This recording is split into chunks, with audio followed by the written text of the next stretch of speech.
Hi and welcome back to the channel. Once again, my name is Ed Zamora from Principia Prep, and today we're going to discuss the SAT and ACT optional process, the pros, the cons, and what to consider as you're going through the entire process. But before we begin, if you are looking for more content, please click the subscription button down below. It does notify you when we do have new videos coming out, which we do post about twice a week. Also, if you enjoyed the video today, please leave us a like. It does help our channel. That being said, let's discuss the SAT and ACT optional landscape. Now, right off the bat, let's distinguish between test blind and test optional. Sometimes these two terms are interchangeable or used concurrently with each other, but they're very different in scope between what one means and what the other one actually means. Now, when we're talking about test blind colleges, that means the colleges do not accept the SAT or ACT. Even if you send them in, they're not going to review them. It's not going to be part of your application process. While this is not common, it's also best to check with the admissions office to see which way they're going.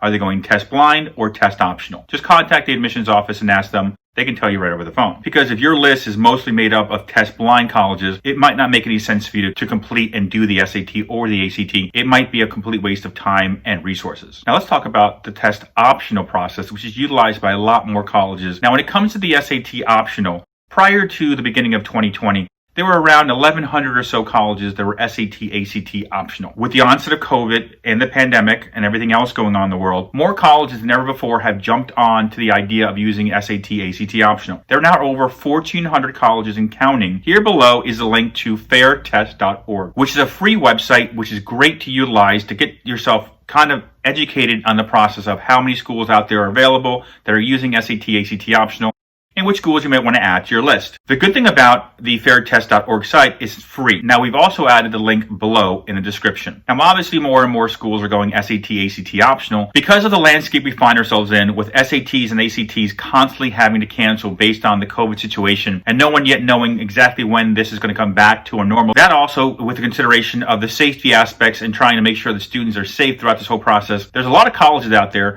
that have actually now gone SAT, ACT optional, which you never would have considered that would have gone this route, such as Harvard, MIT, Columbia, Cornell, Yale, etc. Now, many of these schools are just doing it a one-year term to kind of test it out.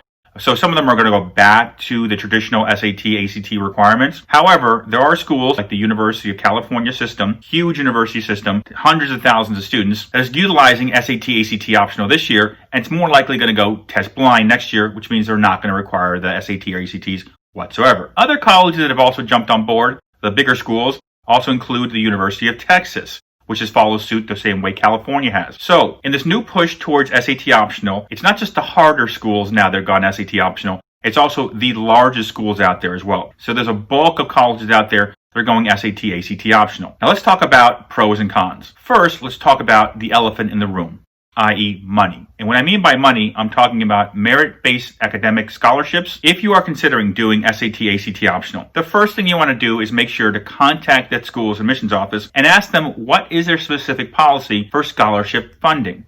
Such as, if I do SAT, ACT optional, if I don't elect to send my test scores in, will this be used against us for scholarship consideration? You want to call the admissions office because they're the ones who actually typically provide the scholarship funding to the students. You can ask them, if I send my test scores in, will there be no scholarship consideration, or will there be reduction in scholarship consideration? It's always best to talk to the admissions office and figure out where you are in the mix and what's going on, especially if you're looking to go SAT, ACT optional. Also, while you have them on the phone, make sure to ask them, what are their specific scholarship deadlines? What a lot of students don't recognize is, especially if you're considering doing regular or rolling later on, let's say deadlines of February or March, some schools have what's known as priority deadlines or specific deadlines required to make sure that you're eligible for scholarship consideration. So you can still apply in February or March, but you might find out that if you talk to the admissions office that they want your applications in for scholarship consideration, your essays, your recommendations, your application yourself, by, in some cases, December 1st, which means this is the deadline you want to get everything in, whether it's early action, early decision, regular rolling. That way you don't miss out on the scholarship deadline. Now let's discuss the second thing to consider, which is basically bordering on, for me, both pros and cons. By not sending your test scores in,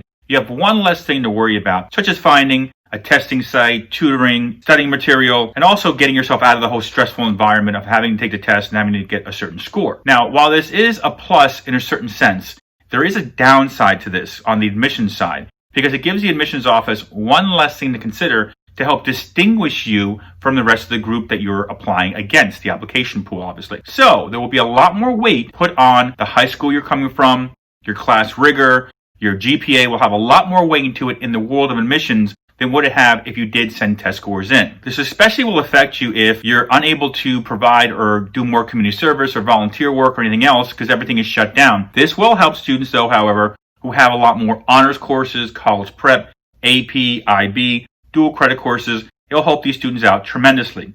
Students who don't have a lot of these courses, it will be a negative effect, unfortunately. Now, the third thing to consider, if you've already taken the test and you've scored within the median range of the typical student that has been accepted to this college in the past, you are more likely in the best case scenario of all the students out there.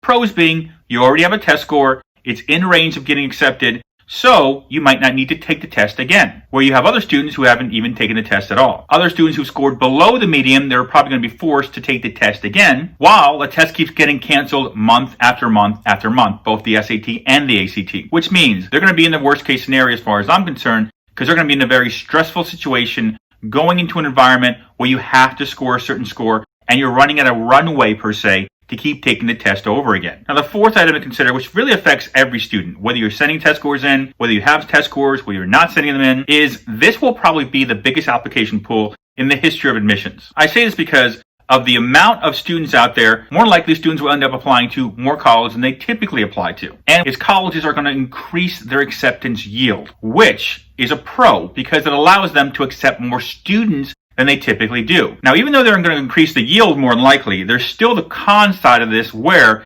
it's probably going to be even more competitive than ever before. Now, you might be wondering, how it's going to be more competitive if they're accepting more students? Well, number one, there's going to be more applications being sent to these colleges. And number two, if you've seen our other videos about admissions here on the channel, that most admissions offices are unfortunately not going to change the way they accept students as far as a percentage basis. Now, as you can see here, we have some of the more competitive colleges next to me now, showing you how low their acceptance rates. Even though you see acceptances of 8, 9, 10%, you have to realize this is all the student body they accept.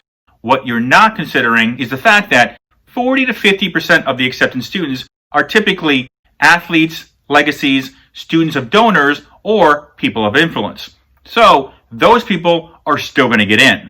So the acceptance numbers, even though on a yield basis they'll bring more people on and say, yes, you've been accepted, the reality is the acceptance percentage-wise for a normal student will probably drop. Now, add the fact that the barrier of testing requirements is being eliminated. This is another reason the application pool is going to dramatically increase, i.e. have more competition. Because the student that was typically not going to apply to a certain college because maybe it was a reach or just out of the range because of the test scores, no longer has that barrier in front of them. So, should we send the scores or should we not send the scores? Which direction should we go?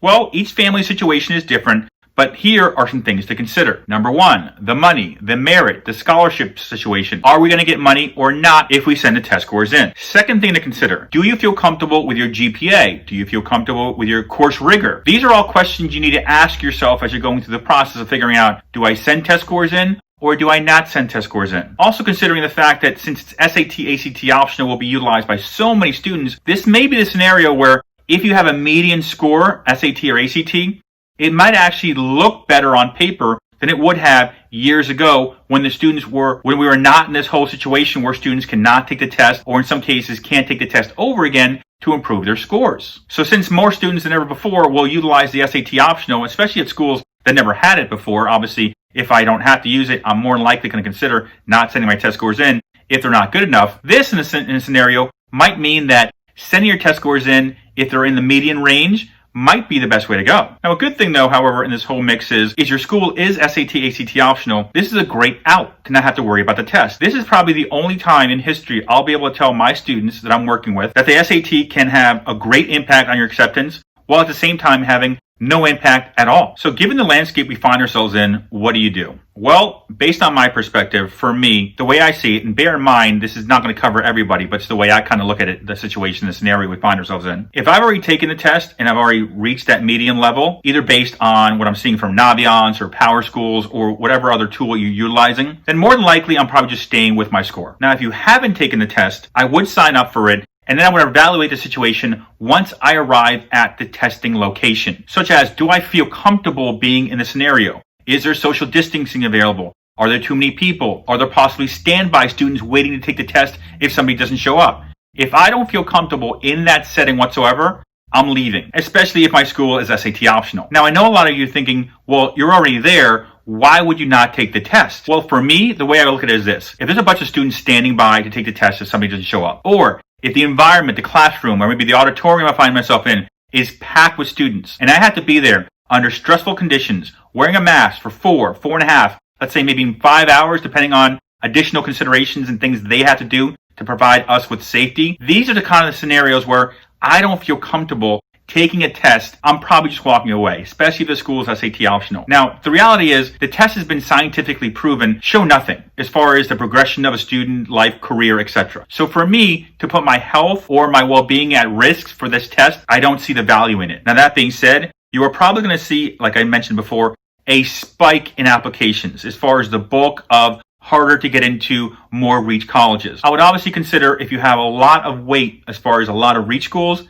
adding more schools to your target list, as well as adding more to your safety list, just to kind of balance it all off. So that way, if you don't get into a lot of your reach schools, or maybe none of your reach schools, you will have a lot of good backups. That being said, on the screen here you see our contact information, as I mentioned before. Here's our phone number and email. If you do have questions, if you do have concerns, please reach out. We can help you guys. We've been doing this now myself for over 20 plus years now. As well as if you want our newsletter, please just shoot us an email letting us know what grade level your student is in. Our newsletter goes out every month. As well as if you would like, please hit the subscription button below. This is the way you'll be notified of our new videos that come out every week. As well as if you enjoy our video here, please leave us a like. It does help our channel.